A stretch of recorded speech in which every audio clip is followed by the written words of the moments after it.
No denying it anymore, buddy. No, it's not worth it. Did you get in trouble with the reptilian hierarchy when you were outed? No, see, that's a misconception that reptilians try to stay hidden, and they don't. We don't care. We're out and we're proud. Yeah. Well, when you were outed, so was Maureen, so was Antonio, so was my girlfriend. And everybody is actually real happy about it. Yeah, it seems to be. I mean, why wouldn't you want to buddy up? Yeah. No, Antonio. Those you're afraid of. You got to keep your enemies close. Yeah. Antonio did get a little disturbed, though, actually. He got a little upset by it. He took offense at it, didn't he? Yeah, he did, and that made me wonder if he actually is a reptilian. Yeah. I don't know. His response was a little strange. Yeah, what's he hiding? So, and people would like to know, those who are interested, I haven't talked to Antonio lately. I have, and I went to go see him, and he's kind of, some people have been asking, where is he? And he's kind of gotten out of ufology for the moment. He's on hiatus, and he's just kind of relaxing, chillaxing. And he is doing well. But just like our speaker, our guest today, he has let his hair, facial and head hair, grow out, so he looks like a bit of a mountain man. Although our guest today is more of a rebel hippie. His new kind of persona for Rebel Richard Dolan. That's who we had on today. The reinvented rebel hippie Dolan. Yeah, although our talk is kind of fun because I wanted to touch on some subjects that are kind of hot right now. Like, for instance, he's been getting some heck over this breakaway civilization stuff. And so we talked about that. But that was kind of fun. And then we also talked about, the people over at UFO Updates ought to like it because we talked about UFO Updates. And then we did get into some debate, though, with Rebel Rich about MUFON. But just so the listeners know, even though we get in some heated debate, it all comes out well, and we're buddies, and we had a good time this weekend because we were at the Travis Walton Skyfire Summit. So that was kind of fun. So, Jason, you kind of held down the fort for us. Yep, and I'm glad you made it back. Yeah, luckily we did. Although, in this experience, I have to say, because you know how we are very honest. I was going to say brutally honest, but we've tried to soften the blow with our honesty here at Open Minds. We're not brutal. Yeah, not brutal. We're kindly honest. But I have to say, alien abductees should not organize conferences.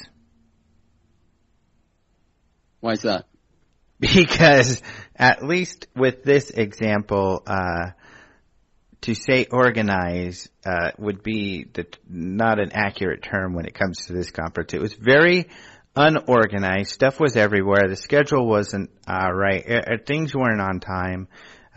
Travis was late to everything, 3 hours in one case. But it was fun. It was just, on mountain time. It was like, show up to the conference at 9 a.m. What's going to happen in the next 12 hours is totally up in the air, but you're going to enjoy it and have a good time. So just relax, and for the city folks, put your watches away, put your day planner away, and just go with the flow. And most people did go with the flow and had a really good time. So, and of course there were some great speakers there.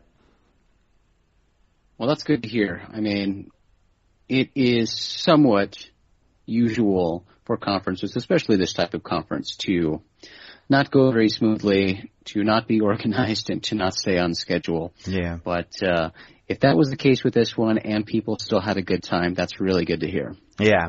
And I got to say, so people know we offered our help, and I think they're going to take more of our help next year. But because we love these guys. We really want them to be successful, and hopefully they'll be more on time and stuff. But either way, it was people had a lot of fun, and it was great. And of course, a lot of great speakers. You could go to my Facebook to see more, but we're also going to have a video out of the night watch where we got to do a sky watch, at the location of the sighting. So that was really cool to see. And I put a little video up on my Facebook of Maureen kind of at the site, kind of walking us through what happened. And you can see Michael, our guy our producer, I should say. I called him a video guy, but he's more than that. He organizes our videos. So that's kind of fun, so you guys could see the site. And we'll have another more formal video out with some really cool interviews with Travis at the courthouse in Holbrook, where everything went down. But we'll have that up soon. So it was a lot of fun. It was really cool. So one thing you can't blame Travis of is not providing a great show. He is a showman. That's great. I'm glad to hear it. Mm-hmm. You're kind of quiet about the whole thing. Are you afraid of? I'm not afraid. I'm just kind of bummed that I missed the experience. It was yeah.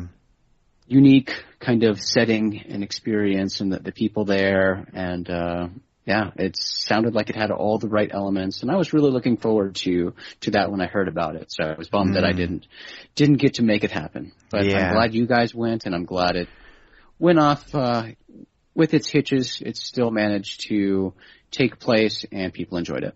Well, they knew they would have some challenges this year, but the reason they wanted to do it is because this is the 39th anniversary, and they wanted to kind of work out some kinks for the big one, which is the 40th anniversary. So they will have it again next year for the 40th, and I would say to you, Jason, and to all of our listening audience who did not make it, you've got a year to plan ahead.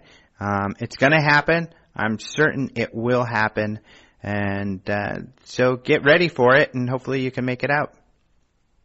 That sounds good, and I think it's very smart of them to plan it this way. Mm-hmm. Do a year in advance, work out kinks, kind of work up to that big 40. Yeah, exactly. So that's going to be a lot of fun. So that'll be the big one. And if this makes you feel any better, Jason, I'll let the cat out of the bag. We did not see UFOs or extraterrestrials in our night sky watch, so you didn't miss anything in that respect. Well, now I don't need to watch the video that we'll put up later. Yeah, you do, because there's good interviews that you haven't seen before about even details about the case and what happened at the courthouse that I have not heard before. So there. Okay? Jeez, you little son of a gun. Well, let's get into UFO news. We didn't have a whole lot of UFO news on the website because we were mostly out of town, but as I said, you were holding up the fort. And so, what came across the news desk that you were excited about? Well, Alejandro, it's been kind of slow for UFO news lately. That's not to say there hasn't been UFO news reported by the media around the world, but I found a lot of it kind of lacking in its substance and its credibility. Really, there have been a lot of just reports about videos, and unfortunately, most of the times they're thrown up the only source being Scott Waring from UFO Sightings Daily. Kind of ludicrous videos, in my opinion, with no additional information, no source as to where the video came from. So a lot of disappointing news, in my opinion, in that respect. But one story, Alejandro, that I am following and really excited about, just to see what comes of it. This is something we've been following for a while, and that's Mr. Tom DeLonge. Many people know him from his band Blink-182, and we've interviewed him on Spacing Out before. He's a veteran UFO researcher. He's actively researched UFOs for more than 20 years, a longer period of time than most of the leading researchers in the field today. He's well-read and has some pretty strong opinions on this stuff and continues in his research. I think it was 2011, he launched a website called Strange Times, and that was a news website that would post headlines about UFOs and extraterrestrials, as well as other things that mainstream media wouldn't cover, and they would cover a lot of the stories that Open Minds would write. And that website shut down. It went on a hiatus, and it's still on a hiatus. And we asked Tom about that when we interviewed him, and he said it was in a holding pattern. He had some ideas and some other video elements and things that he'd envision for taking Strange Times to a different place. Now, currently, and over the past several months, he's been posting photos on his various social media accounts, hinting at things that are in the works for Strange Times.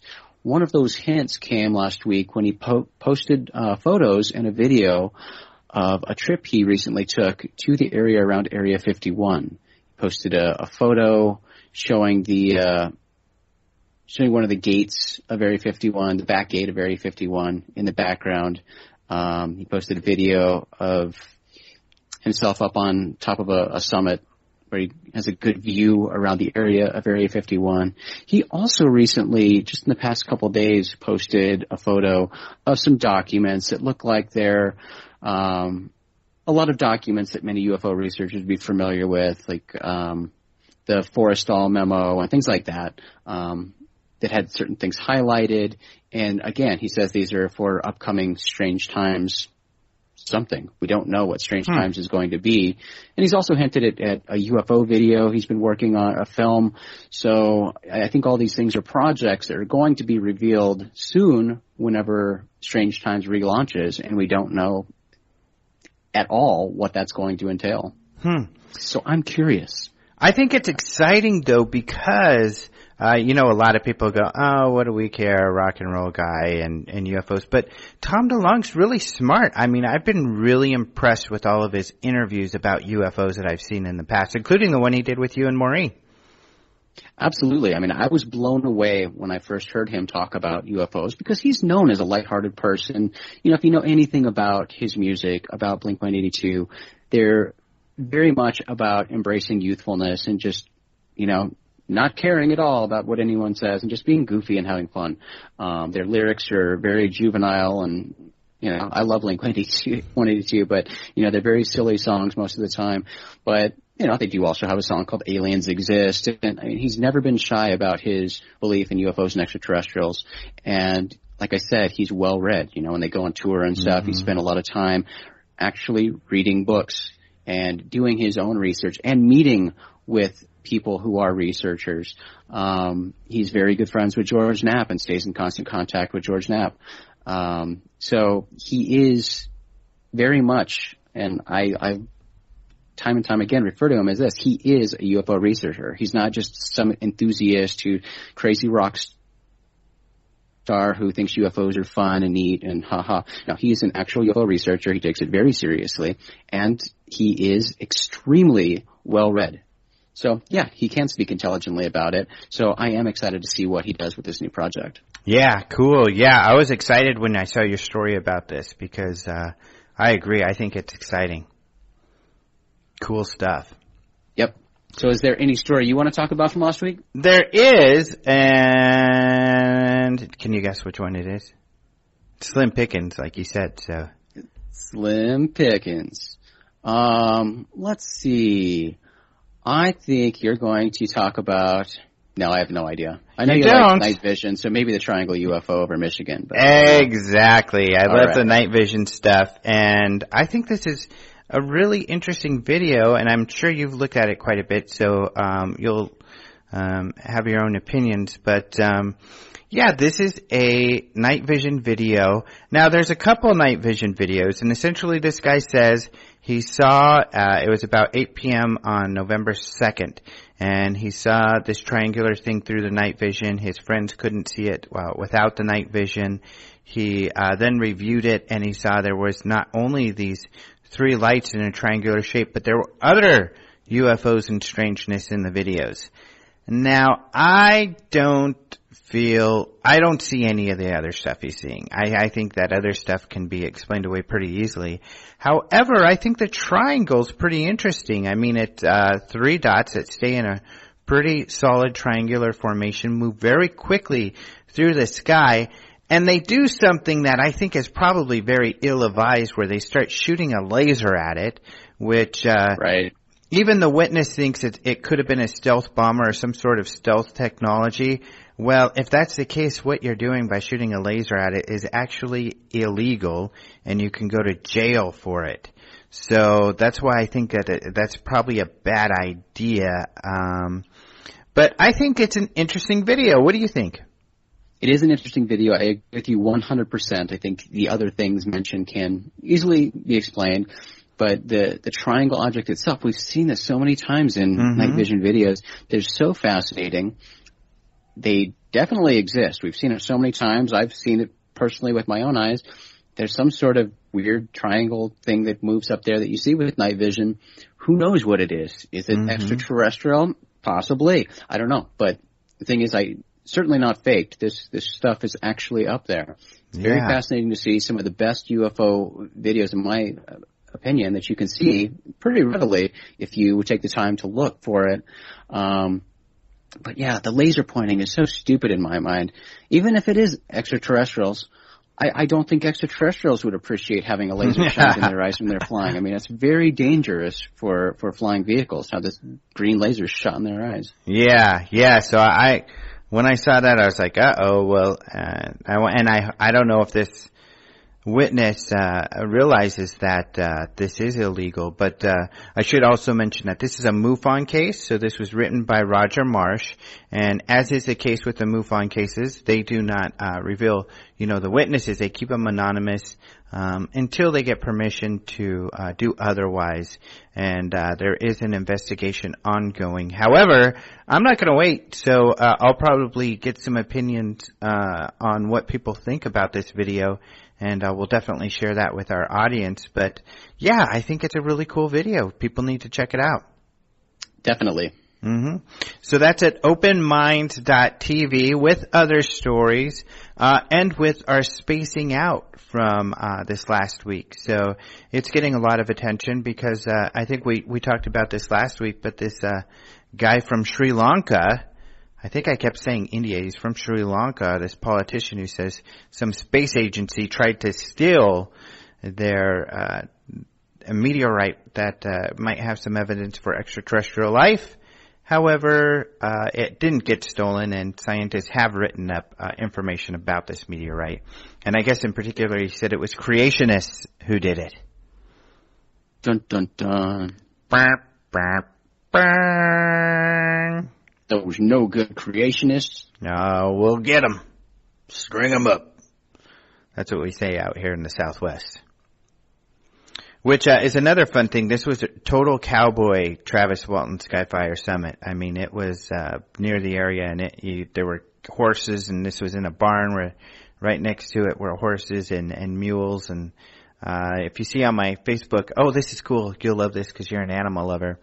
They had a dog on the grounds called Scout, and he's got this big GPS transponder around his neck because this guy just will take off. He's the cutest little fella. Really, serious little guy. Really cool. But this is so they can find him because he takes off, but also that it can beep. And when it beeps, he knows he has to come home, so he'll come home wherever he is. Well, that's very smart of him. Yeah, isn't that cool? They should keep him inside so he doesn't run away. Yeah, well, the owner loves to have him by his side, so he walks around everywhere the owner goes. It's pretty cute. Pretty cool guy. But without further ado, we should probably talk to Rebel Richard Dolan. Rebel Rich. I am very happy to be joined here by Richard Dolan. So welcome. Hi, Alejandro. Thank you. So it's fun to be out here in Heber, so close to the Travis Walton site. How's your weekend been so far? It's been busy. Every conference I did was like this, and it's been enjoyable. This is the first conference that Travis has put together, and I think everyone's trying to feel their way around and make sure that it's a good experience. That's a nice way to put it. That is a nice way to put it. But it's actually, I've enjoyed it. And the best thing about any of these conferences for me is I learn from everyone who attends. Yeah. That's honestly the case. Yeah. And it's kind of funny because even if there are some organizational problems, at least for the speakers or for people like us who are here to do interviews or talk to people, it's still an enjoyable experience because you still get to hang out with your colleagues and everything. For sure. Absolutely. So, one of the things I wanted to talk about was Travis's case because it's something that I think a lot of, real conservative, and I'd like to know what you thought at the beginning, researchers struggle with because it's so strange. It's such a weird occurrence that is kind of out of the norm, but yet it seems so credible and it's hard to discount what Travis went through. What was it like for you when you first heard about his case? I got into like Travis's case is one of about several hundred, miniature minefields that dot UFO research. There's Bob Lazar, there's Gulf Breeze, there's Travis, there's dozens and hundreds of others. Mm-hmm. I go into each one of these with my own sense of trepidation and fear, to be honest with you, before I make a decision.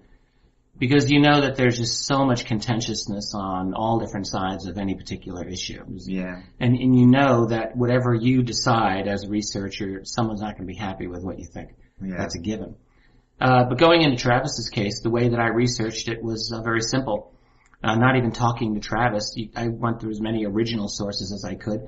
You have a lot of old issues of the APRO Bulletin, which covered this as it was happening, and I have all of those. All the books, Travis's book, Philip Klass's book, interviewing Travis, learning everything that I can about the case. What you find is that this is, I think, a very strong case. As outrageous as it might seem to some people, there are too many things lining up to support the fact that Travis Walton was abducted by what appears to be some kind of a group of entities on a craft, on a flying saucer. That's what it really does look like. This is not simply an important case in UFO history. It's an important case in American history. Keeping in mind that this started out as a missing person case, mm-hmm. and a potential murder investigation. This isn't just an ordinary UFO event. This is something that got national attention right out of the gate because you had 6 loggers coming in reporting that this man was abducted by a UFO. They were polygraphed, and fundamentally they all passed that poly. The only one who failed was hiding a prior conviction. But to the questions, did you murder Travis Walton? No. Did you see what looked like a flying saucer? Yes. All of those types of questions, they all passed. And have that many individuals beat a polygraph, that itself seems to be highly, vanishing to impossible. It seems mm-hmm. to be the odds on that. Travis himself took 3 polys, I think, that I'm aware of. He supposedly flunked 1, but when you actually look at the details of that one, which I've read the transcripts, it was obvious that he went into an entirely hostile situation with someone who was absolutely unethically trying to trip him up. So I think actually Travis came through with flying colors. Having known Travis now for, I guess, close to a decade, I've spent a lot of time with him. I took a trip across the state of Pennsylvania in my car with him, just the 2 of us. We had a lot of time just to talk. I will say this. Everyone who knows him feels that he's an honest person of integrity. I don't know anyone who knows him who feels differently. But as I've come to know him, I've found that he's a very analytical and intelligent guy as well. And he's almost notoriously quiet, notoriously laid back, humble. And he's been utterly consistent. There's just nothing about his case that seems to be amiss here. There are debunkers like Philip J. Klass who went out of his way in his career to smear many, many other individuals, not just Travis Walton. So that's Klass's MO, and that's hard to take that seriously. Right. So what it looks like is that Travis Walton, who was missing for 5 days, police teams, searches, men on horseback, search dogs, the whole thing, no one found him. He turns up 5 days later, dehydrated, depleted in many ways nutritionally. Yeah, I mean, what he remembers is that he was taken, and I have never had any reason to doubt this. Mm-hmm. Yeah, at least for me these days, I kind of play devil's advocate in my mind. I always am looking for kind of the null hypothesis. Right. And I'm looking at Travis's case and I'm saying, this is weird. Looking at it, if I'm to say this isn't real, what is there out there that can even indicate that? And being so close to it, knowing him, there is nothing. There really isn't any. No, I'm with you in the attitude. I mean, you want to go into a case with a skepticism, not a debunking religious type of skepticism, but right. a rational skepticism for sure. And we want to ask ourselves, what are other reasonable possibilities here? In this case, I guess the reasonable one would be an elaborate hoax. Mm-hmm. That's really the only thing that I can realistically think of. But when you look at the hoax scenario for the Travis Walton case, it doesn't seem to stand up. Right. So what it looks like is that Travis Walton was taken by individuals who appear some to be totally human-looking, others not human-looking, on a craft for what seems to be 5 days. And during most of that time, he seemed to have been completely unconscious. Yeah. What it looks like is that he got zapped, maybe accidentally, and they had a moment where they thought, well, let's fix him. Yeah. That's actually what it looks like to me. Yeah, me too. I've said that since the beginning, and now Travis has kind of adopted that idea as well. So the other thing that gets me with this is Travis is so open. I mean, not only does he share his thoughts, his life, but, like he's got his grandkids here, his family, he takes his kids. It's this amazing openness as well. Whereas I think it's not just looking at his credibility, then you have insight into his kids' credibility, his family's credibility, where you would see some cracks somewhere. And as much time as I've spent around that, I've never seen any cracks. That's a very good point. I agree with that. I just met some of his family yesterday. They're very lovely people. Yeah, they're great people. So it's funny because you mentioned Bob Lazar, which is another one of these cases. And I don't know what it is like if you check your Google Analytics and stuff and see, what people are searching when they find your site. But for us, they're searching UFOs, Travis Walton, Bob Lazar. Is that right? Those are the top, always in the top 10, if not the top 5. Interesting, yeah. So they're big cases. Yeah. And Lazar probably was maybe the biggest, landmine case that I had when I was doing my second volume of UFOs and the National Security State. I probably feared Bob Lazar the most of anything. I'm actually very much looking forward to the fact to getting a chance to meet him at the next Open Minds conference. Yeah, so you'll be there as well. Oh, absolutely. That's great. What are your thoughts about his case right now, or what do you feel? This is my take on Bob Lazar. I think he strikes me as the kind of person who just doesn't give a shit about what other people think about him. Mm-hmm. Hope I could say that. I just didn't really. Well, you did. I just did. I don't think he cares. You wouldn't be the first, so don't worry. He strikes me as having been truthful with what he has said. And, does that mean what he says is true? This is the question. The things that Bob Lazar went through in his so-called briefing are highly unorthodox. Mm-hmm. He's taken to a place south of Area 51, S4, and he's given these books to read. This, from everything that I've been able to look into subsequently, this does not seem to be normal at all. When you're in a highly compartmented situation, you're given very specific, limited types of data, only so that what you're supposed to know is what you know. In Lazar's case, they basically toss all of this information out to him about the nature of these other beings, how long they've been here, and all of this information, which seems somehow wrong. And then his whole statement that, this craft is run on element 115. Mm-hmm. And that is used to create a kind of bending of space-time to warp space. The fact is some of the physical concepts that he talks about, I think, have been borne out by mathematical equations by, say, like Miguel Alcubierre, just a few years later at the University of Wales, who came up with his own mathematical model of warp drive. Mm-hmm. It's quite fascinating, really. But the whole idea of element 115, I think, is a dead end. Because I don't really think that's what is the solution here. I think it's more of like a zero-point energy type of a situation, more along the lines of another leak that took place a year earlier, which is the so-called alien reproduction vehicle. And I am much more inclined to place some credence in that story for a number of reasons.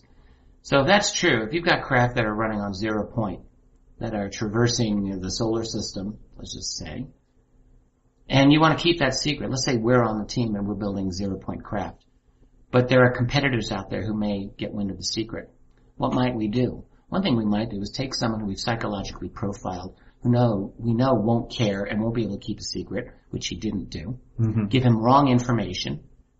I mean, element 115 jokingly has been referred to as unobtainium because it's so impossible to get, so that our competitors might think, oh, element 115, how are we ever going to do that? Let's just give up our project. Mm-hmm. That's a thought. Mm-hmm. I don't know if this is true, but it's a thought. In other words, that Lazar could have been used in a way as a sophisticated way of disinforming.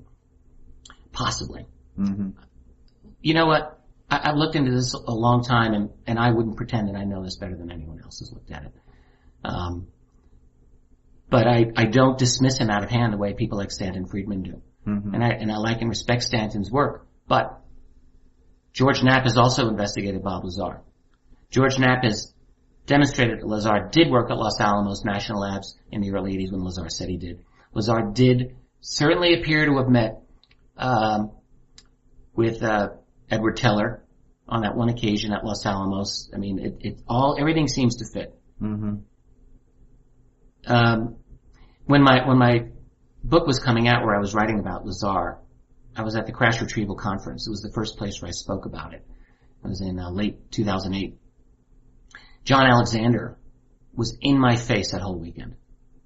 And the main thing Alexander wanted to know was what was my attitude on Lazar. Mm-hmm. Was the number one thing he wanted to know. Interesting. The man would not leave me alone. Yeah, he used all of his NLP techniques and all of his other mind control, try to get it out of me. And I said, I don't really care. I'll tell you. I think Lazar is probably fundamentally truthful, with that caveat that I just gave you. Mm-hmm. Alexander said, well, he's just full of it. 5 minutes after Alexander left me, I was approached by Ron Regehr, who was Ron at this conference? No, yes. I haven't seen him. Well, Ron was here yesterday briefly. Was he really? Because he does live nearby. No, and Ron is a very highly technical guy, worked at Aerojet in the aerospace industry for many years, and I've known and respect Ron greatly. Ron Regehr comes up to me and says, oh, you're writing about Lazar? I said, yes. He said, Bob Lazar is an absolutely number one stand-up guy. I've known him for years. I knew him long before the world knew about him, and I am telling you that guy is legit. So there you have it. You've got these two people who they claim to be expert. Again, my take on Lazar is that I don't think he came in to make it up. I think he's been entirely, completely consistent with every single facet of his story. And I think he's calling it the way he believes it. Mm-hmm. Yeah, it's interesting because I think the way you have these two credible people coming at you is a good way to frame the Lazar situation, because it is so baffling. And, you know, it's funny because I was starting to get to a low point where I was really skeptical. And then I went to the MUFON Symposium last year and George Knapp spoke about the case. Right? Yeah. And it was very compelling. That's right. Yeah, so I mean... The other thing George Knapp has said... Were you there at the symposium? No, I haven't been invited since 2011 when I bitched at MUFON's leadership. To reform, and I got Clifford Cliff about to have a burst of blood vessel, I think. Well, yeah. It was all true. He got really mad at me. That he got... Oh, I know he got upset. He was furious. Lots of people got upset. I'll be honest. Most people supported me, by far. Really? And if they don't, they can kiss my ass, okay? How about we say that? Which is fine, however... MUFON needed significant reforms, which, by the way, they are starting to undertake. Mm-hmm. And Jan Harzan, who's running MUFON... But don't you think it would have been more productive to speak to them in person? If you would have said, hey, guys, I want to come to your board meeting and I want to talk to you about some of these problems, they would have let you come in and talk to them. Listen, you know what? I spoke for 15 minutes at the end of my lecture. You can find what I said on YouTube. It's the most tame statement there. On YouTube, it was tame. In the context of that conference, maybe not quite as tame, but it was polite. And all I said is that MUFON's leadership is very opaque, which is true. And MUFON's board is not responsive to its members, which was true. Maybe they're trying to change it now. MUFON was an organization that sucked in all the information, gave nothing back out, which was also true. So what do you want, you know? MUFON's been around for 40 years at the time. Their membership was hovering at around 2,000-3,000 at the time. Mm-hmm. You know what? No, there's absolutely room for improvement. So I don't take that back at all. They haven't invited me, though, to any of the symposia since. Yeah, and it's funny. I just think that I just felt at the time especially, and that I think that people need to understand why these things happen. I mean, and I don't know how you felt at the time, but there's no grand conspiracy behind the scenes. And thank you for resolving that, Alejandro. I mean, I appreciate that. Do you feel that they're... Listen, MUFON has been an organization that had naval intelligence from the get-go. They've had military people at the top from the get-go.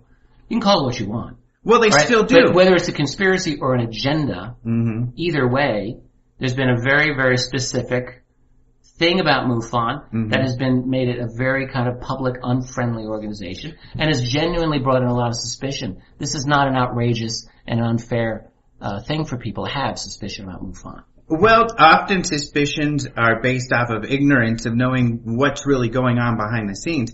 And I could say that because I was their public director for a large period of this time. In fact, just prior to this period. And I was never told not to talk about anything. I mean, there was people a little uncomfortable when it came to the Stephenville situation and how much that I interacted with the press, but it was mainly because they didn't want a circus type of atmosphere. Keep in mind, in 2011, when I made my statement in 2011, that was right on the heels of several explosive interviews about MUFON that was going on at the time. Mm-hmm. Jerry Pippen was doing most of them. Chase Kletzky, who's a very close friend of mine now. I know Chase very well. I didn't know her at the time. James Clarkson, and of course Elaine Douglas. Let's not forget Elaine. Oh yeah, she was the leader of rest in peace. That's right. The revolution. And Elaine, was always a difficult person to deal with. I knew her for years. But Elaine was a smart lady and dedicated, and she believed in what she had to say about MUFON, and I respected it. But in terms of what Chase Kletzky had to say, Chase was the star team manager for MUFON for a while. And what Chase said to Jerry Pippen, and she has said to me a number of times, is that none of those investigations were not compromised by upper-level MUFON. And she was quite explicit about it. So it was in the context of these, you can say what you want about Chase, but I'm telling you, it was in that context that I made my statement about MUFON, either reform and get with the program and get with the people, or you'll find yourself left in the dust. Mm-hmm. And that was not an outrageous thing for me to say. Yeah, and I guess... But of course, it's in their totally in their rights not to invite me back, and I knew that full well when I made my statement. Yeah, and I think that the issue, I think you're right in. Certainly, there are communication issues, obviously, because people were inside of MUFON having issues. But that word compromise, when it comes to compromise and cases being compromised, a lot of people were taking this idea of this compromise to be some sort of hiding of information. Well, talk to Chase about it sometime. Well, all of those cases, I was working directly with the STAR team. Every single one of their best cases that they worked with Bigelow were not only in the MUFON Journal, we posted them in our magazines and on our website, which caused some people to get frustrated. Why does Open Minds have them? Luckily, I had some inside, information since I just came from MUFON. But it was all shared. Now, when it comes down to having the manpower to get that stuff out, that's where we've come in as Open Mind, is to work that PR side, because certainly their heads are usually in investigation in the case, and they haven't been doing the best in the past in their interactions with the public. But it's funny we went off on this tangent, but it's kind of cool. No, I'm glad we did. Yeah. I gleaned your position on MUFON. I respect it. There are many, many excellent people in MUFON. Yeah. And those board people, I mean, you got to admit, it's great to have the help of people who are ex-military. Yeah, as long as they don't have an agenda that directs the organization one way or another. Mm-hmm. You have people like Thomas Dooley, who's basically run it from on high in the shadows for many, many years. I've heard this from a number of high-level MUFON people. Well, I've worked with him directly. He's now in any shadow. I worked directly and spoke with him constantly, and I still see him quite a bit. Mm-hmm. And certainly these people, a lot of them are very conservative when it comes to this field. That's right. And they are very protective over the credibility of MUFON. And that offers some difficulty, especially as time goes on and people have different ideas about the phenomena. Right. But he certainly was not someone who was pulling any strings. Most of the people who are pulling the biggest strings are the directors, who often are very accessible, such as Clifford Cliff. You got to admit, he was maybe not to you after your I don't know. Cliff, I never had anything wrong with it. I had no problem personally with Cliff. Yeah. No. He's a great guy. Yeah. So that's kind of funny. How did we get off on this tangent? Well, we were doing Lazar. Oh, yeah. I think, right? And then somehow we got all MUFON on each other. Yeah. I don't know how that happened. George Knapp. George Knapp, right. Thank you. Right.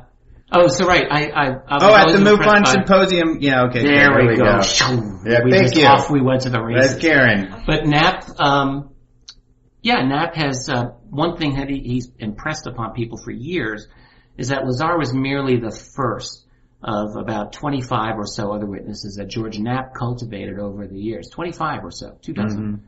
Mm-hmm. Who, as George has put it a number of times, strongly corroborated various parts of what Lazar had originally said. The problem that he's had with all of these witnesses is that at the 11th hour, in many cases, they just declined to go public. Right. But, look, I have no problem believing in George Knapp's credibility on this. He's interviewed these people. He's talked about their cases fairly explicitly in public, just without names. Mm-hmm. So that if Lazar was lying, man, did he really luck out and, really get lucky with a lot of these details that many of these other people have been coming forward with. Yeah. Well, luckily you're not banned from the UFO Congress, and you will be speaking. Hooray! And so I enjoy the UFO Congress. I'm happy to be there. Got to make George Knapp's talk, because he's going to do the same talk that he did at the symposium, but a little more. And then we're going to move into the QA with Lazar. So you got to be there. Mm-hmm. And let us know if you have questions for Lazar. We'll make sure we get him to George Knapp's hand there. I intend to put myself in front of Lazar at some point or another. I'm going to try. Well, that I don't know. He might not be as willing with communicating with people, but I think that he's going to find, because this is interesting. Travis Walton, when he first came out again, because he kind of went away from this field for a long time, right?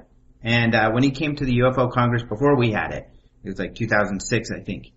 He was really scared because he said he hadn't been treated very nice by the UFO community, he felt, in the past, because there were a lot of skeptics. Class was around and stuff like that. So he was really nervous. But he was welcomed back with open arms. And I really feel that Lazar will probably be treated the same way. And hopefully he'll feel welcome, and he'll be more open to speak with everyone. He was at the center of such a firestorm back in those days. There was so much controversy. Yeah. Not hard to see why he would be kind of turned off by it. Yeah.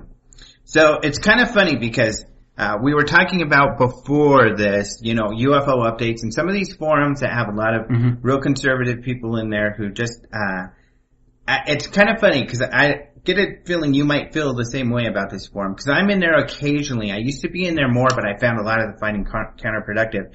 But when I'm in there, it's kind of like I feel like, okay, thanks for sharing information, Alejandro, but we're keeping an eye on you, If you misstep, we're going to get all over you. Yeah, exactly. It's a kind of a culture that I go to forums like that, or above Top Secret and a lot of these other places. I'm there. I lurk. Yeah. I have no interest in getting involved, because if I were to do that, the amount of time suck it would be outrageous. And I know exactly what would happen. I would have people in there who would want to defend me, others who would want to attack various things that I've done. And then what do? I have to decide. Do I spend the time and actually defend myself? I see criticism of myself all the time. Yeah. I just let it go. I don't care anymore. Yeah. I truly just don't care. But for me to get involved in these things is just counterproductive for me. Yeah. It's funny because Lee Spiegel and I talk about this a lot. And he was on last week, and again it came up because he gets so heated about some of these conversations that come up in these forums and stuff. And I've always told him in the past, ignore it. It's a waste of time. Just do your research. Don't get worried about personalities. There are some people in this field, it's like it is their obsession to decide. They're the judge and jury. Who's good, who's not good. Yeah. And they spend all of their time looking at specific researchers. Mm-hmm. Why don't you just do your own goddamn research and produce something that's valuable for the rest of us? Amen There's to that. There's a thought. Amen to that. However, sometimes I get brave, quote unquote, and I'll go into these forums and post some stuff or get in the conversation, because I'll be like, well, they can check me, because I don't mind my work being checked. I love it. What am I missing? Am I screwing something up? Let me know. Absolutely. And then I get drawn into these things too much, and then I'm leaving and then I'm upset, and I'm like, why am I even in this field? I don't mind being criticized at all. I mean, if someone has the big criticisms that I've seen, I got a lot of hell for the YouTube video that I did of the man who's allegedly CIA and dying. Oh yeah. That's the biggest one probably. And I'm happy to talk with you about that if you're interested. Okay. And then I get criticism over the idea of a breakaway civilization. I get criticized over supposedly what people think that I believe about disclosure, which is almost always wrong. Because it's obviously I haven't read anything that I've written. It was funny because you talked about that at your talk, and then later on, in a positive way, a researcher referenced your work and what you had said. Oh, is that right? But he also didn't get it right, I don't think, completely. I think he still misconstrued your It's not that your hard. idea there. I mean, what I say, I guess you have to be a grown-up to get it, but a lot of people just don't really. I mean, what I'll say on disclosure is this. Disclosure is never going to be some voluntary thing that the government does. It's never going to be this thing that gives us Shangri-La and, paradise. Mm-hmm. People like Stephen Greer might say that. People like Stephen Bassett might imply it. That has never, ever been anything that I've ever believed or implied. Mm-hmm. Never. I believe that, fundamentally I believe in truth. Fundamentally I believe that a society should be based on truth, not lies. That's just you want to call that my article of faith, go have at it. And I believe that. So therefore, I do believe in openness on this subject of UFOs, and I believe in that sense in what we can call a disclosure, because I do think that there's a kind of a cover-up. Does that mean I think the government knows everything? No. Does that mean, as Robbie Graham implied once, that I think the government's my big daddy and is going to, take my hand and show me? No, of course not. What am I, 10 years old? Let's look at this as adults. All right? What I think is that there's a lot of truth that is being withheld in deep black communities, probably maybe forever inaccessible. But here's the thing, all right? We're not living in a static universe here. We're living in an era of great dramatic change. We've had 20 years of internet that has utterly turned our world inside out more times than any of us can remember. Do we honestly think that 20 years from now, in 2034, it's going to look like 2014? Who's that stupid? They're going to think that. The world is going to be fundamentally different. We've had WikiLeaks for just a decade or less. Mm-hmm. What are we going to have in another 20 years? Different in a way that we can't even conceive of. Precisely. Today. So to just assume that tomorrow is going to look like yesterday, this is just foolishness. So I don't know how it's going to go down. But for me to assume that just because the government's never going to have a motivation to disclose, to think it'll never therefore happen, well, things happen that we cannot predict. Mm-hmm. And people can be forced into making decisions that they don't want to make. So when there's a moment, if a government is ever forced to make an admission, it doesn't mean they're going to be truthful. Yeah. Of course not. But it means fundamentally that this subject will be on the table for open discussion, and that's significant. I was going to say one other thing here. Now I lost my train of thought. But, some people say, well, who even cares what the government thinks? Why are you depending on the government? Well, I care because I don't believe in living in a fascist society. I don't believe in living in a society where my government's not responsive to me. Mm-hmm. I'm an American citizen. That's my government. They're supposed to respond to me. I know full well we live in an oligarchic kleptocracy. All right? But I don't have to like it, and I don't have to accept it. Mm-hmm. So if I want to force my government to be bent to my will and your will as citizens of this country, then goddamn it, that's what we'll do. And I don't really feel like giving up on that. And if someone else wants to give up on it, that's their problem. Mm-hmm. So on that basis, on that principle, yes, of course I support disclosure on UFOs. Doesn't mean it'll be a free ride. I think it'll be a big mess. So when people say, oh yeah, Dolan is one of these disclosure apostles, I just laugh because it's obvious that they really don't know what they're talking about. The idea of a breakaway civilization, I think, is a fascinating idea. I'm proud that I coined the phrase. I'm proud that I thought about it. Doesn't mean that I know exactly how it is. But what I will say is it makes perfect sense to me, and a lot of things do fit in the idea that you have a classified world. Let's call it the classified world on steroids. Mm-hmm. That's really what I'm thinking of. In other words, a situation where, let's have a couple of if-then statements here. If there was a genuine crash retrieval of what we would call a UFO, I believe the answer to that is yes, more than one time. That's my opinion based on my research. So I go with that.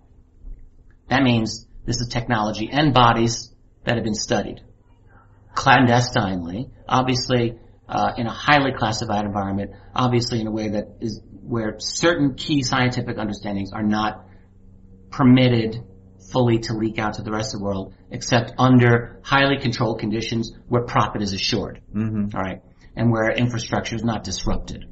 So, for example, if there's an energy breakthrough that replaces petroleum, that gets held back. And what we are able to understand now about the classified patents is that A, there are thousands of them, and B, many of them have to do with energy. So what you have, while the rest of us are spinning our wheels metaphorically here with the petroleum-based infrastructure and other types of traditional technologies, it seems to me that there's this classified world that's been able to race ahead with certain breakthroughs that they are indeed permitted to pursue. So what happens? If they have the luxury of moving ahead, and we are held back at this point right here, mm-hmm. we can't progress further, but they can. Would they have the ability to race far, far ahead of us in certain key ways? Absolutely they would. And I'll tell you, I've spoken with a number of individuals, one here at this conference, who gave me very good reason to believe that he was extremely knowledgeable about this. who have been confirming to me again and again that this is largely the case. Now, what is a breakaway civilization? What is a civilization? I think about this.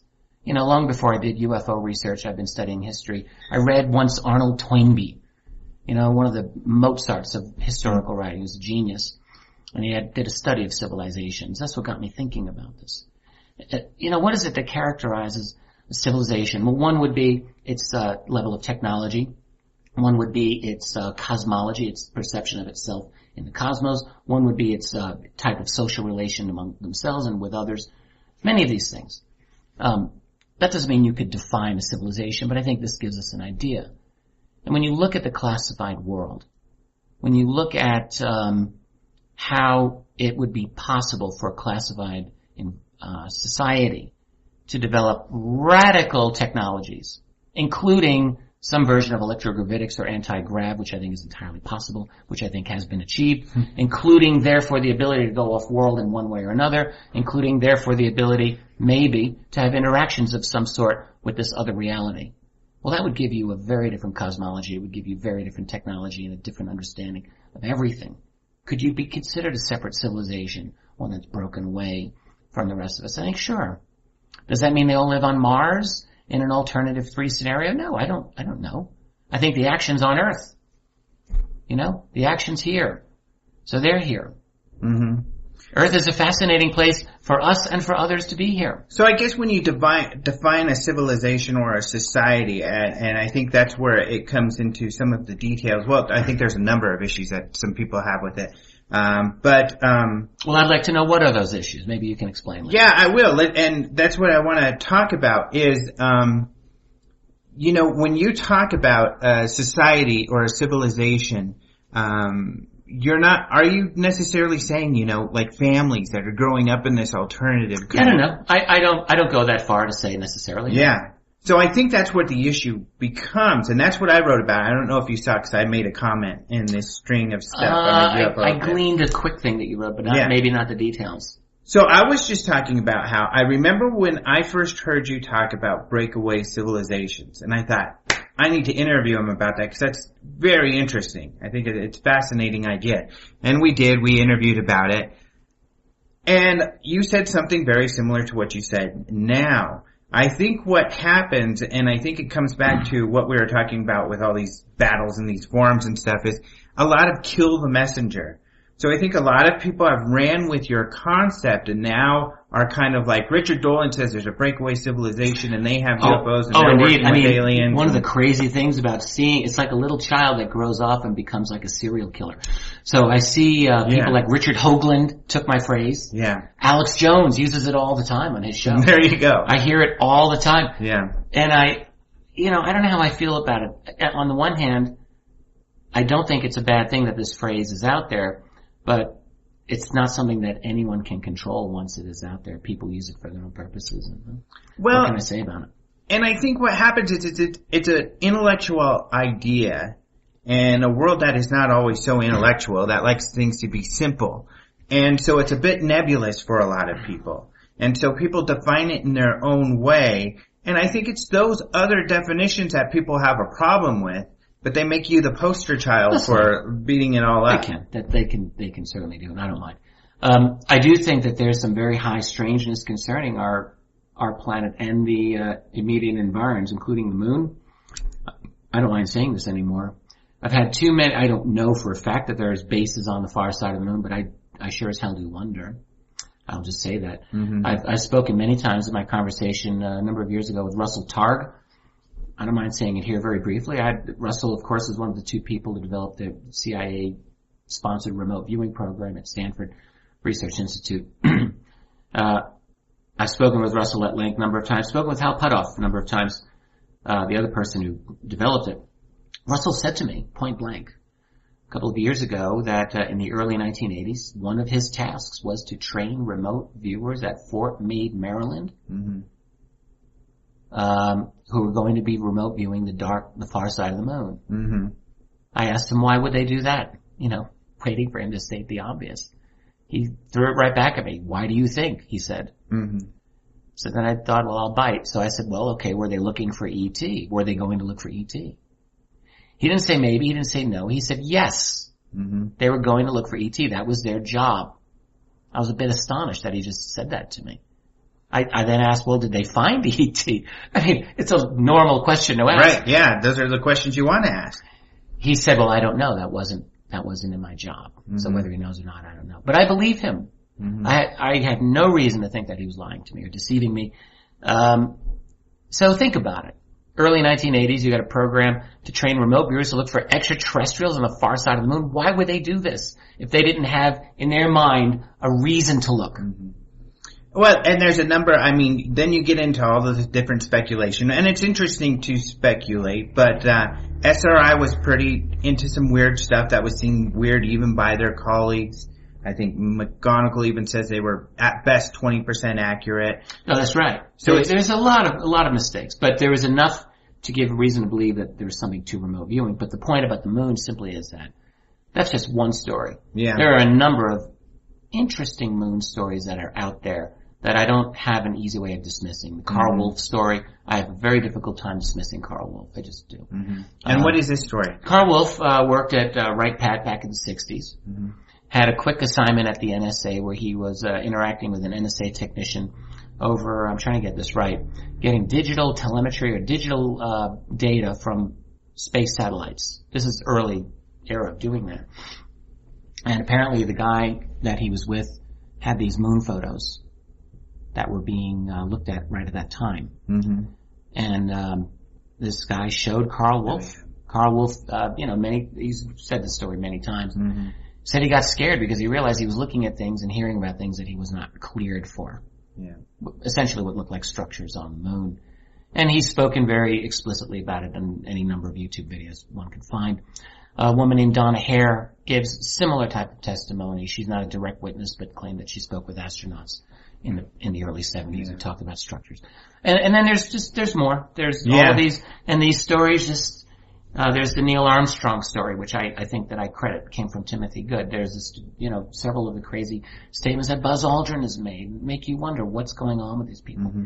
So I'm of the opinion that there's very possibly indeed, a presence, a long-term presence of someone on the moon. Mm-hmm.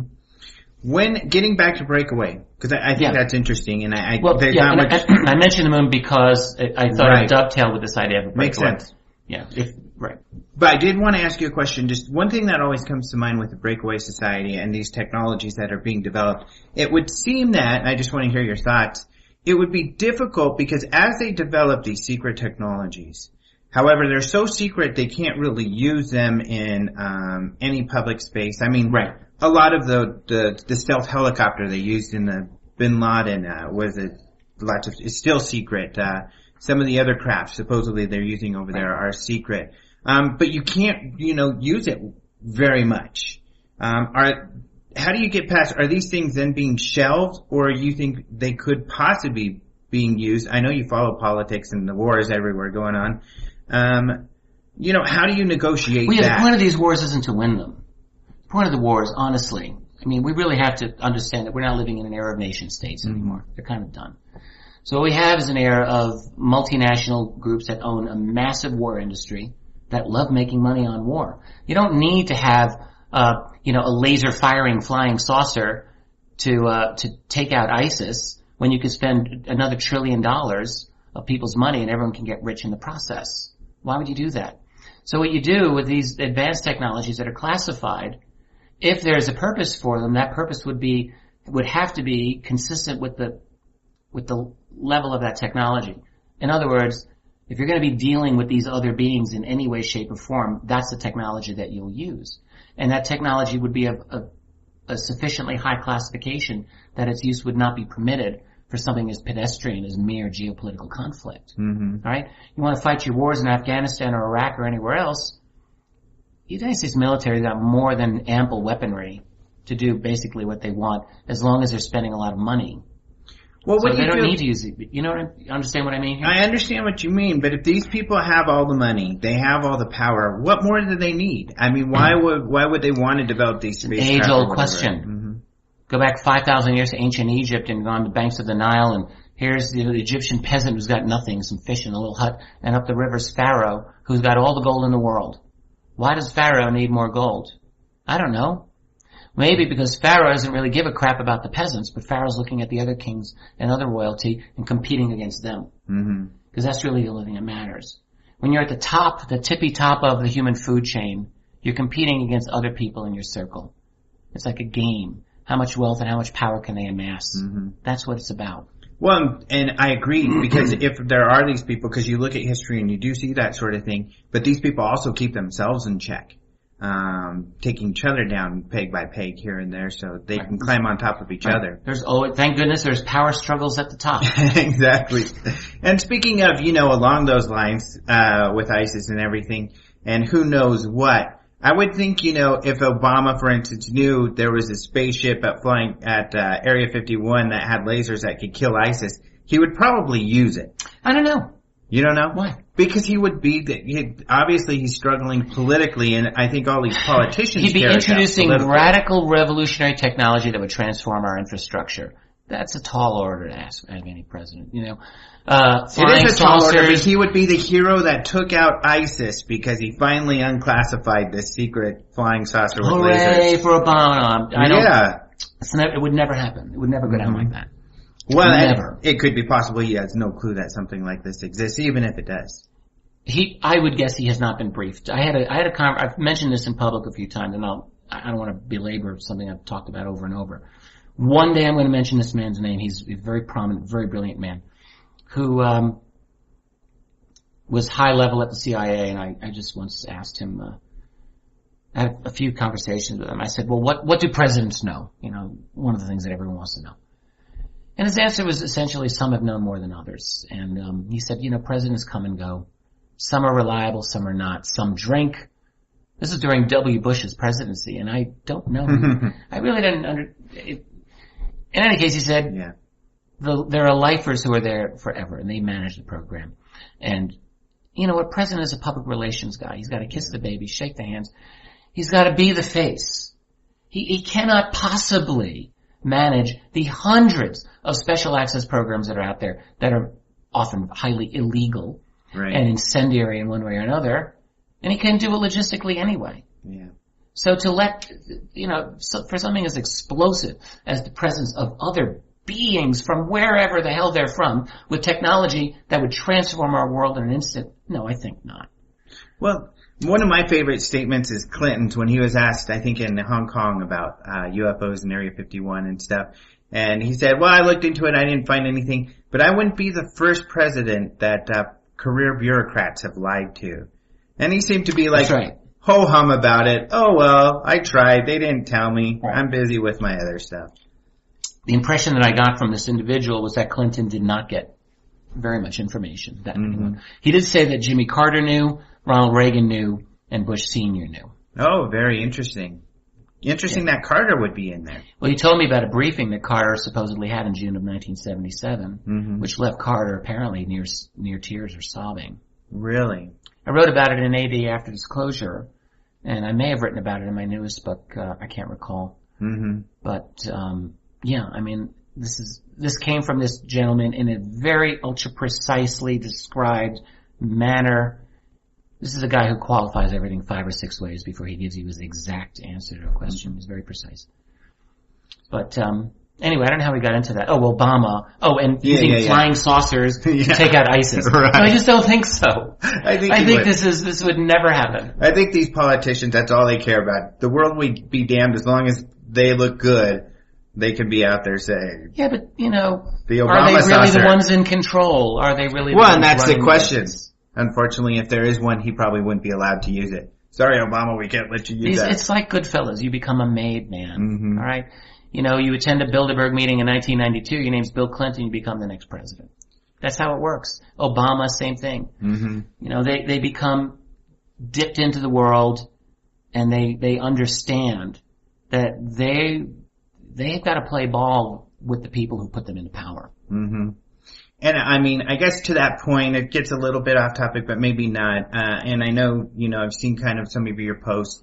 It's almost like the media and everybody bullies around the president a lot. And currently, they seem to be against the public interest trying to bully Obama into escalating this war? Well, there are a lot of crazy people in both parties who are really interested in the war. And as critical as I have been about much of Obama, I think of him as very much a continuation of the George W. Bush presidency. Nonetheless, if McCain had been elected president, McCain, I think, is truly insane. And I think he would have tried to go to war with Russia, which would have been an absolutely really bad, wrong, stupid thing to do. Yeah. So, there are these, there's a push to escalate. You know, basically what happens is you put a ring through people's nose and you lead them like a cattle through the field. In other words, they're pushing for war now. And they want to escalate this war against ISIS. Some of these people want to fight Russia. Boehner just made this ridiculously stupid statement about, well, if what's his name? Who's the candidate who ran against Obama? Mitt Romney. If Romney had been elected, he would have punched Putin in the nose. Some stupid juvenile statement like that is what Boehner just said. Who are these people that they actually think this is the war? Like, you're going to have a war with Russia? Yeah. Really? It's kind of funny because this makes me think of something you said in your talk, that maybe it's good that these guys are controlling things, and maybe we need to have, some metering of what comes out to the public and stuff like that. Did I say that? You said you did say, you did pose that possibility. Maybe you don't feel that way completely. Well, no, there are truths of this reality that can be very dark and very scary. But it might be good, because I know people at the top have a lot of hard decisions to make, that there are people up there behind the scenes metering a Boehner or some of these other goofballs. What do you mean metering? I want to make sure I'm understanding. So that, this sort of rhetoric isn't escalating out of control, that hopefully there are cooler heads behind the scenes that are prevailing. Right. There is this push. There's a definite push on Obama for him to be aggressive now in the Middle East. Look, no one likes ISIS. I mean, they're horrible. They're utterly reprehensible. And they are terrifying, for sure. But there are reasons. The best thing that you can say about U.S. policy on this, and I know we're getting off of the UFO path, the best thing you can say is that U.S. policy has been utterly, hopelessly incompetent, which led to the rise of ISIS. That goes from Bush to Obama, both of them. Bush, reckless invasion of Iraq in 2003, which never had justification, ever.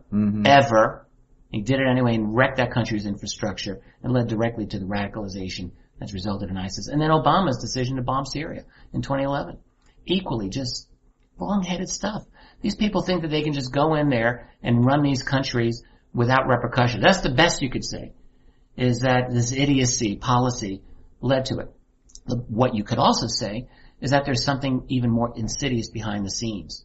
Turkey, a NATO ally, has absolutely led to a direct support of ISIS. And we are now seeing this very, very clearly. Right under the nose of the U.S. And there are now claims, increasingly many of them, that have claimed that the CIA itself was directly arming the individuals who became ISIS. It wouldn't shock me in the least. Right? And the most nefarious way to look at it, and I don't know that this is true, but I don't rule it out, is that this is all a game. It's all a game to find a new Hitler, a new evil enemy to justify another near $1 trillion a year on in military weaponry that we cannot afford. That we're blowing our future away on. I think it came around, I think, to pertain to our conversation. But to kind of wrap things up, and at least I want to get your perspective on this. I never really deal with definitives. I think it's hard to do that in this field, to say never this or definitely that. And you spoke to this a little earlier. I mean, when I interpret, when you talk about breakaway societies and some of these ideas, is that they're very, very, like your whole book, AD, with Bryce, it's very interesting speculation and thought about what could happen, which is definitely helpful. I mean, do you feel definitive on a lot of these things? I would say, here's what I'm definitive about. If I were to be on like NBC News being grilled, what could I defend? I could defend the fact that there is a phenomenon that our military has engaged for decades and generations that has never been supposed to exist but does exist. And I can say that doesn't mean that I know that they're alien, but there is a phenomenon with technology that seems to have intention violating sensitive airspace many, many times, getting high levels of concern elicited from high-level U.S. military planners and intelligence community guys. That I would say I could take that to the bank. There's, in other words, a phenomenon going on with something highly extraordinary that is not supposed to exist but does. Mm-hmm. Now, beyond that, we have many, many questions, and I could, give you maybe gradations of what I think is true or not. But the core, with all of the madness that surrounds the UFO phenomenon, the difficulties and the genuine mysteries that are there, I'm always finding myself falling back to that core reality, which is that there is something happening here. Right. That is not supposed to, that demands public discourse. Right. Great. And hopefully, like you, because I do the same thing, fall back on that, and that inspires me to keep going. Is that what inspires you to keep going? The main thing that inspires me to keep going is simply the desire to keep exploring. Mm-hmm. I could never just do a regular job in some company or office or anything. I'm not capable. I have to explore. I have to keep pushing. And this is, I've stumbled into, I think, maybe the greatest mystery that I could possibly have ever stumbled onto. And, I don't pretend I'll ever get to the full final answer to it. I doubt it. I think what we're dealing with is a phenomenon that's just beyond the limits of maybe what the human mind even can comprehend. Mm-hmm. But that doesn't mean that there's no value in the journey. It doesn't mean that it's not a valuable attempt. Mm-hmm. So I get satisfaction out of that. And beyond that, I believe in the political necessity or justness of trying to get our system back to some semblance of responsiveness to people. Mm-hmm. And, the UFO phenomenon isn't the only knife in the back of the American Republic. There have been several. The creation of empire, the creation of a mass media. But it's a significant one. And it's prompted a lot of these things that have undermined, the ideals and things that most of us grew up believing in. Mm-hmm. So I think getting a government to be responsive on this most important of issues is a fight worth having. I think it's being adult and responsible as a citizen too. I mean, I agree with you so much that, we always struggle to engage the mainstream because just pulling out of everything, it's kind of like not doing your civic duty. That's right. Get in their face, I grew up with I've often spoken of my dad. He's still around. He's a retired New York City cop. And my father inspired me in more ways than I could possibly imagine. My dad was a very active undercover cop in New York. Worked Mike Tyson's old neighborhood in Bedford-Stuyvesant in Brooklyn. And my dad was kind of fighting police corruption in his day. He lost his battles. But he gave it a good fight. And I remember being about 10 years old. I was a skinny little tiny kid, and my dad was a huge guy. And I was sitting on the couch with him. And he put his big hand on my knee, and he said, "Listen, in your life, you're going to fight a lot of fights." And I'm thinking, what are you talking about? what do you mean? I don't want to fight. Well, I had a lot of those as a kid, actually. But he was thinking of something else, and I wasn't quite getting it. And he said, and there may be times when you are a minority of one, surrounded by 1,000 people who are trying to shout you down and tell you how wrong you are. He said, but if you have justice on your side and if you have truth on your side, never be afraid to fight and never be afraid to win. And he really said that to me. Awesome. And I was this 10-year-old boy, and it made a big impact on me. Mm-hmm. I just gobbled it up. And it's funny now because in my first few years when I was researching UFOs, I didn't tell my dad or my mom. I was like, sneaking around with my UFO. Classic ufologist. Exactly. And then when I kind of came out with it, it was gratifying to me that both of my parents were kind of happy about it. My dad now, he gets worried about me. He says, Richie, you're putting yourself out there a little bit. I said, hey man, this is exactly what you did. Don't give me any grief. And then he laughs because he knows it's true. Well, that's awesome. That's a good place to end. Thank you so much for joining me. My pleasure, Alejandro. Thank you so much to Richard Dolan for being on the show. His website used to be Keyhole Publishing, but some of you are probably aware he's changed that to the Richard Dolan Press. So you can Google him at Richard Dolan Press, and you'll get all of the latest information, including the latest books that he has been publishing, and some good ones, including a new one by Bruce Maccabee. So that's pretty exciting. So it was a lot of fun to talk about him, and it's always fun to touch on some subjects that need to be traversed delicately, because, that's where the fun stuff is, where we can kind of talk about some of the stuff we disagree on or come to understandings or not, agree to disagree in many cases. So I'm sure there will be some conversation spawned by our conversation where some will choose not to agree to disagree and will disagree vehemently and loudly, like, of course, people are prone to do on the line, those grouchy sons of guns, but of course many of you will enjoy in a kind way. And of course, we do love to hear your responses on our Facebook or on our page at openminds.tv. So we love to hear from everybody. We love to hear from listeners too when we go places. So it was a lot of fun to hear from some of the listeners. It was fun because at the phone booth, I was met a couple there when we were going out of town who were at the conference that were also there taking pictures of the famous phone booth where Travis Walton reappeared. And we were talking, and the lady's like, "I recognize your voice from somewhere." "Oh, are you Alejandro?" And, "Oh, you're from Open Mind." So she was a listener. UFO Angel is what she goes by. It's her online title. So hello to you all. It was nice to meet you. And it was nice to meet other listeners. I'll also be at Paula Harris's conference this weekend in Laughlin. I think it's called like UFO Nostalgia. But that's in Laughlin, Nevada this weekend. So that ought to be interesting. And I'll be there. If you want to say hi, that would be wonderful.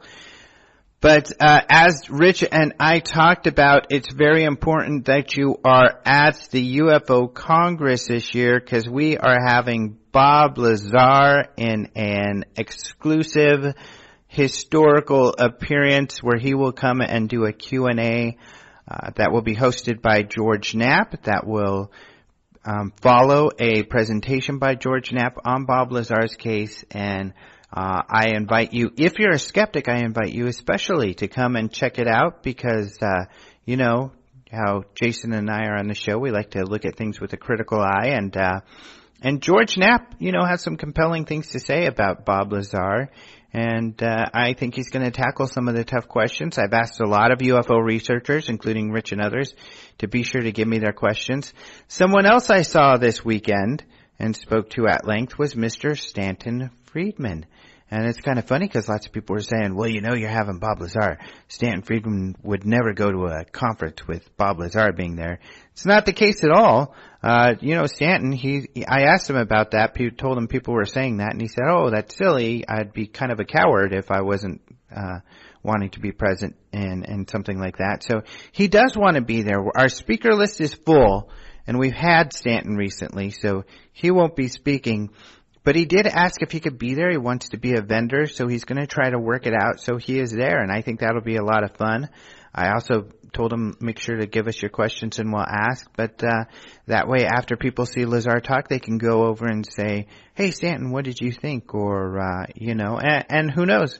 Maybe Stanton will see it and say, well, there is some compelling stuff that I have to look at here. Who knows? I don't know, but it'll be neat if he does show up. So definitely come to the UFO Congress. Tickets are selling very quickly. We are about to send out a print piece that we mail out, a mailer to people. And once we ship that out, the registrations come fast and furious. We already have a lot of registrations.